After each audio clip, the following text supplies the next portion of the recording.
24 में विषम गुणनखंडों की संख्या कितनी होगी। तो पहले बच्चों समझो, पहले 24 को देखो, 24 को क्या लिख सकते हैं, 24 के सभी गुणनखंड 1 2 3 4 6 8 12 24, ये देखो 24 के सभी गुणनखंड है। अब देखो इसको तो छोटा है तो हम बता सकते हैं कि इसकी संख्या विषम गुणनखंडों की संख्या 2 होगी, यानी 3 और 1 ये दोनों विषम है। ये छोटा था तो बता दिए, लेकिन ये कैसे होगा वो मैं बता रहा हूं। देखो बच्चों ध्यान देना, सबसे पहले 24 को क्या करेंगे, अभाज्य गुणनखंड के रूप में बदलेंगे। किस रूप में बदलेंगे, अभाज्य गुणनखंड के रूप में बदलेंगे। देखो 2 12 दूनी 24, 2 छक 12, फिर देखो 2 तिया 6, अब तो नहीं होगा बाबू। फिर देखो बाबू 3 एकम 3, यहां पर क्या हो गया, देखो 2 पे पावर कितना हो गया 3, अब देखो गुने 3 एकम 3 तो 3 हो गया।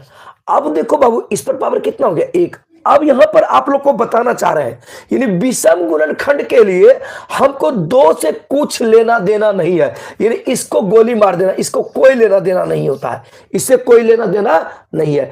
जितने भी विषम संख्या होंगे उसमें 1 जोड़ करके गुना करते चले जाएंगे। तो इसमें देखो इसको कुछ नहीं करना है, इसमें 3 पे पावर कितना है 1, इसका मतलब इसमें 1 में से 1 जोड़ दो, तो 1 और 1 कितना हो गया 2, अर्थात 24 में विषम गुणनखंडों की संख्या कितनी होगी 2।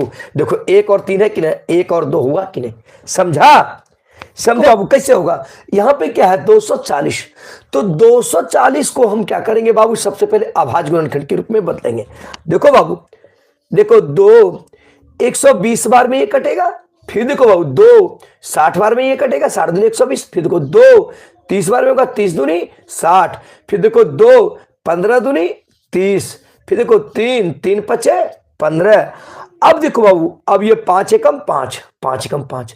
अब देखो इसको पहले लिख लो, 2 की संख्या कितनी है 1 2 3 4, यानी 2 पे पावर कितना हो गया 4 गुने, फिर देखो 3 की संख्या कितनी है 1, यानी 3 पे पावर 1, फिर 5 की संख्या कितनी है, यानी 5 पे पावर 1। अब देखो बाबू हमको विषम गुणनखंड कह रहा है, इसका मतलब सम गुणनखंड नहीं। तो क्या बोलते हैं, विषम गुणनखंड के लिए 2 पे पावर घात को हमको नहीं लेना है, इससे हमको कोई लेना देना नहीं है, केवल विषम संख्या के घात से लेना देना है। तो इस पर पावर कितना है 1, इसका मतलब 1 जोड़ 1 होगा।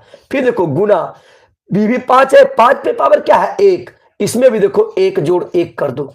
अब देखो 1 और 1 2, और 1 और 1 2, इसका मतलब 2 दूनी 4।